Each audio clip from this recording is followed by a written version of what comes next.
I strongly believe that life is less about the actual events that happen and more about our mental representations of it. Two people can live almost the same kind of life and yet experience reality wildly differently. The difference is in their interpretation, whether you are more open to experiences or your interpretations of it are more rigid. I also believe that ultimately our experiences also take shape according to what our mind rehearses about them. If you're always in a thinkative or calculative mode, biologically also your nervous system always stays on alert. So you're kind of lagging behind the experiences in your life based on what you're thinking and interpreting about it. Although I partially agree with my friend over here, but I also believe that majorly our experiences, majorly our interpretations are also shaped by our experiences of life. For example, a person who has had not very good experiences in life, he or she is conditioned to interpret a situation or a scenario in a comparatively negative manner as compared to some other person. As said, quality of thought determines quality of life. One of the examples could be addiction to social media. It influences your thoughts, urges you for instant buying options and such as that. And as Oxford Dictionary's 2024 word of the year was brain rot, it urges you towards that. Whereas on the other hand, if you consume good literature, triggering movies and such content, good research papers, quality of your thoughts get influenced, and so does the shape of how you perceive them and how you create. So it also pushes you for the act of consumerism, so creation over consumerism. So I believe that could be one of the examples or one of the takes towards the topic. Adding to this, I believe that quality of life indeed determines quality of thought indeed determines the quality of life. It follows a systematic pattern. From thoughts, it goes to actions. From actions, it forms habits, and from habits, it creates a lifestyle. And how we perceive the world, it is that is what determines how we will act upon it, and how our habits will shape accordingly, and how our lifestyle will transform. If it is positive, so we can take positive actions, we can build positive habits, and we can have a better lifestyle. But if the mindset is negative, so it can reflect on it, and might take some, we might not take actions, or we may take wrong actions, which can and also we due to this we can indulge in bad habits, and due to this it can affect our lifestyle. I Adding also, to your, yes. adding to your point, I'd like to strongly agree with it. Like just as you said, that quality of thought doesn't refer to just thinking or introspecting the entire time. It also means that you build what you think. So if you think good, you will develop good habits, and this reminds me of a new concept that has become widely popularized, which is a manifestation. So the entire concept of manifestation is to be positive. If you think positive, you will do positive, and ultimately you will attract good results in your life. I would like to have a different take on this saying. The quality of thought determines the quality of life. But that also leads us to believing that if our thoughts are always positive, our life would ultimately relate it in a positive manner. But how is it even possible? Our thoughts are always revolving. You will have bad days and you will have good days. It is very important to actually experience those things and actually sit with those thoughts. If you had a bad experience, you need to live it. You need to sit with it and you need to process it. If you will just deflect it by saying that if I'll be thinking about bad things, then my life will turn out bad, it will not help you in the long run or in any sort of way. So I think processing of the emotions is, what should be done, and the quality of thought doesn't really matter. What you, experience during the whole process of it actually. Adding I on do to your agree with my important point. friend's point over here.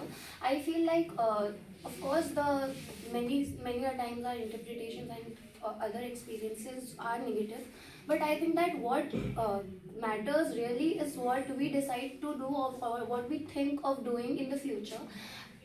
This thought was cultivated majorly by philosophers like Marcus Aurelius, that quality of life, our thoughts, and is determined by our thoughts and I think our thinking as to what we want to do in the future and how we shape our path towards it.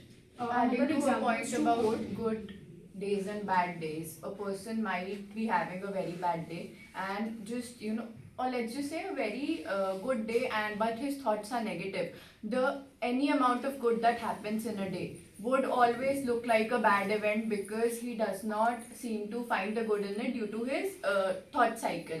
And a person could have a very bad day, but just a little bit of positivity into that day might lead, the person seeing even smaller amounts of good in a negative day also, which ultimately leads to the further events in your life, be it good, be it bad. Yes, Adding mindset certain does. books Yes, by Jeff. mindset does play a very important role. If you do not have a positive overall outlook to your life, then you might be experiencing these events, and you skip to find those moments of joy if you do not have a very positive outlook in your life. But to disagree to your point, I would like to bring a psychological perspective to this group discussion. There's a term known as conditioning in psychology. That is when your past experiences condition you to think about certain experiences in a certain way.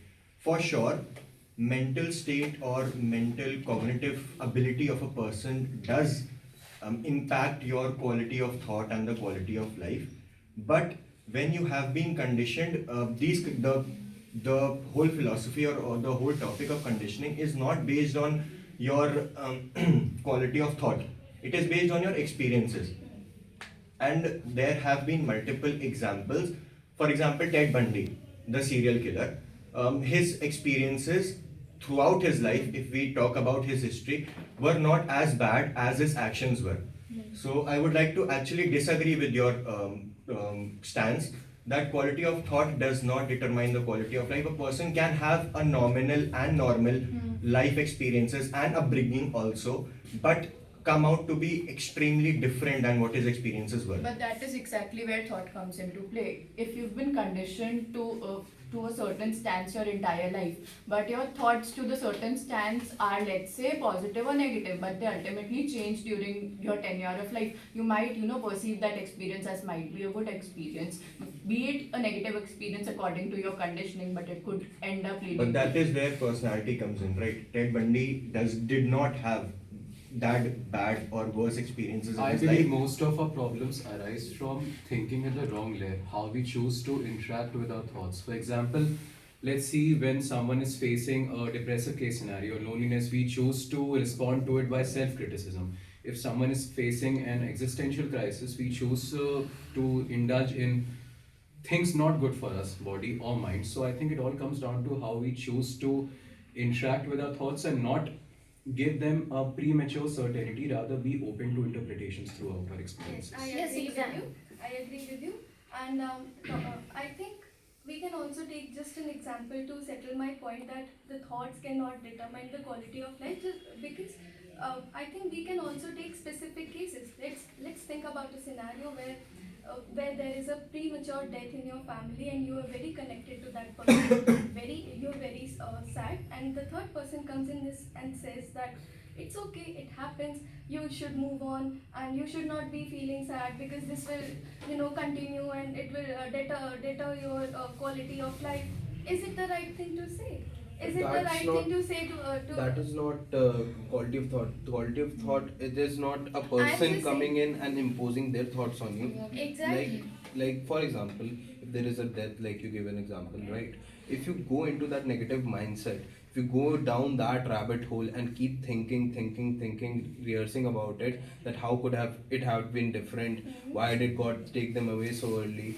If you think and go down that rabbit hole, you are almost certainly going to end up in a depressive state, almost certainly going to end up in a state where your thought clarity, you can say. Whereas if you go in a direction, yes, they are gone, and yes, they have, they are. Yes, I agree, Yeah. but it is easier said than I done. think No, I that would like is to what- I would that like is to what I ask was this saying. point. It's I would not like I to not- understand it's the not easier quality said than of done. life It is majorly done. depends upon what we decide to do with our thoughts. As we are often taught in school, like failures are a stepping stone towards success. It is up to us if we want to sit with our failures thinking that we cannot move any forward, this is a huge thing in our life, it's a setback. And we do have another choice of thinking that if we had the courage to do something for once, we can maybe try once again. We can maybe gather the courage to do something again. Exactly. Process the emotion, move forward. You'll have a new thought every other day. One of the But if you best-selling process authors of the if you world, Jeff process the Taylor, in emotion- his book Attitude is Everything, depicts how thoughts, actions, and habits are interrelated, and it is a never-ending cycle. Lethargic and discouraged by his own litigation practice, one striking thought acted as a catalyst towards changing his life. And even in that book, he has demonstrated extreme level of several examples of how one thought acts as a catalyst. Even it does not matter how much negative thoughts you have had before. One good thought can act as a catalyst and change the course of your entire life. For example, on the day of his father's death, Virat Kohli had his debut match in which he scored a double century. So, don't you think that one thought of pushing himself even on his worst day acted as a catalyst, and we know where he is standing now? Adding Adding to to a this- point, somebody just talked about manifestation. What is manifestation exactly? It's not, ultimately just saying positive things. It's thinking about those positive things which lead you to do the efforts in order, which ultimately result in the happening of those positive things. Because ultimately thinking positive might not just just change your scenario. It will not change the scenario, but it will change how you perceive the scenario. It will make you do efforts which ultimately result in scenario maybe ending Adding up to at this point, we face many challenges in our life. We have good days and bad days. Ultimately, it's upon us to how to perceive those events, how to learn lessons from them, and ultimately, whatever life throws on us, we have to learn from it. We have to move forward from it. And because if we get negative about it, so we can't move forward, and we will be stuck in it. We will do paralysis of analysis of it, which won't help us. At the end of the day, we whatever bad happens, we just need to learn lessons from it, move forward, and that is how we can shape our future reality. Adding I'd to your also point, like to bring in a new perspective. So we have all discussed a lot about how quality thoughts affect our life in a good ways, but how exactly does one build good quality in their thought process?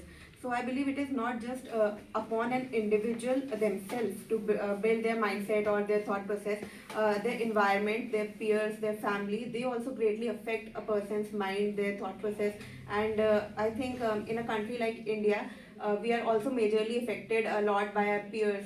In schools, we are under a lot of academic pressure, and if we find a good peer group that supports us, that encourages us, I believe it will automatically increase the quality of your Adding thoughts. an example to her point, let's take the case of influencers. Influencers put out, let's say, an influencer puts out a post in a certain attire. There are 50 positive comments and 10 negative comments, trolls trolling her. At the end of the day, if the influencers just sees the trolls and perceives them as, of course, they are negative. So at the end of the day, if she just sees the negative, or she or he, whoever that might be, and end up stop posting, it would directly affect their quality of life, because the influencing just might be their, only source of income. But if they see the positive or the negative side by side and just think more about the positive, there were more positive comments, and just continue with their life, it might, also uplift her lifestyle and might lead to more income. Adding to that, Time to conclude. Okay, so I I think think- we've had a wonderful discussion. I would just like to add one more point before concluding. I feel this societal influence of people around us is something what I call as borrowed thoughts. It is ultimately up to the individual to discern what to take and what to leave, because there's no one better than you to understand your thought processes and your internal states. So ultimately, I would also like to say we ultimately live in, not in the world, but in the mind's version of it. So it's very important to tailor your thoughts to the particular kind of good experiences that you want in life, and be affected only to the extent that it should lead to your growth and not some negative self-images. okay, so let's it is- let's listen to Satvik before concluding, so that and you can conclude as well with your point. Adding to this, like quality of thought really affect the quality of thought really affect the quality of life, we can say that, but not completely through this, because our quality of life really doesn't matter through the quality of thought which we are having. Like the scenario in our life can be reversibly or irreversibly proportionate to the thought we are having. So it is not directly initiative, but it can be a mix of them. And following with the many examples which have been discussed, we can conclude that yes, it matters, but the quality of life and quality of thought go hand in hand till a single point. But we really need to have to be diverse for a professionality and a logic of life to diversify them, because the quality of thought can change in seconds, but the quality of life change took time to change. Quality of thought does not change in second. One of the most prominent sociologists, Herbert Spencer, in his theory Survival of the Fittest, actually pertains to how one with quality of his thoughts constantly conditioning them towards thinking of a certain thing, of a particular goal pertaining to your social status, your familial status, actually shapes how you think. That is why it is said survival of the fittest. Okay, now let's conclude, I think. Okay, so I think we have determined that quality of thoughts do not change. Thoughts change very quickly, and we have also discussed that how positive thoughts have a domino effect in our thought cycle, and also we have to make space for negative thoughts, because we cannot just we have to give space for a range of emotions, range of thoughts, but the quality of the overall thought cycle has to be looked upon in a positive attitude, and that will help us serve in better purpose in our lives. Okay. The GD didn't go as per your expectations, so that is why you were last to speak. But that restlessness was visible because your hands were clasping, same as like you were also doing, and you also speak a little less. Though the point that you spoke was well, but maybe you would have participated a little more to have that impact in the GD. Starting was pretty nice. That has been done by Utkarsh. You came out very well. Barring the point that you would have explained a little more quality of life, had that been the case, it would have been kind of ideal introduction. And a lot of you spoke really nice. I want to, say that your example and your, quotation from various books was really, very nice. Then coming to, I think your points were also accepted. Priyanshi and Anshika also participated pretty well in the GD, as well as I think Aditi also did well. And couple of points from Adi were also pretty impactful. So, what about Just the other a points? minute, let me just. But Priyanshi, a bit of rigidness was there. Like you turned a bit argumentative at times during the GD. So try to be a little more open. So avoid that kind of confrontation during the GD. Else, I think overall it was a nice GD where I could see a lot of insights and a lot of insightful points and impactful contribution came from many of you. If I have to take people to the next round, maybe except Satvik, I would give opportunity to all others because most of you have really done very well. Had you also participated twice or thrice, because your comm skills are good, the only thing is maybe you did not get the right places to enter in the So GD. actually I'm not into psychology, neither I was aware of the topic. I was So looking for you were second. like overburdened with the kind of points that have been put in by others, so that I could see. That's why I say you become restless a little more. And even Is- Adharu was also a bit, ill at ease. That's what I saw. He was, he wanted to participate much more, but he felt that he had, not much in his kitty to chip in. Was that the case? Sometimes I tried to grab the opportunity but failed to grab the opportunity. I got it. And Aditi, I see, I think you lost out because you thought others were speaking much, and they were speaking much comfortably, and that is where maybe putting your point or the kind of communication skill that was needed, that was hampering you. Otherwise, thoughts were there. I could see that. Coherence was The second, what's your name? Adi. Adi, you directly said I disagree with you. That is also something you're not supposed to say. Okay. It is a kind of insult to someone if you say I disagree with you. Okay. Say these are your points, but what Okay. I feel is this. And the last girl, what's your name? Anshika, whom you were talking to, like almost 60 to 70% of your GD, you were looking at Sunil sir, not looking in their eyes. That is what needed. The eye Communicate contact with your like. is missed by everyone, like Priyanshi, Yes. Anshika, you missed the eye contact, even you were also talking to her only. So I think please ensure that you look at to each and every person. So that's another thing that I could see.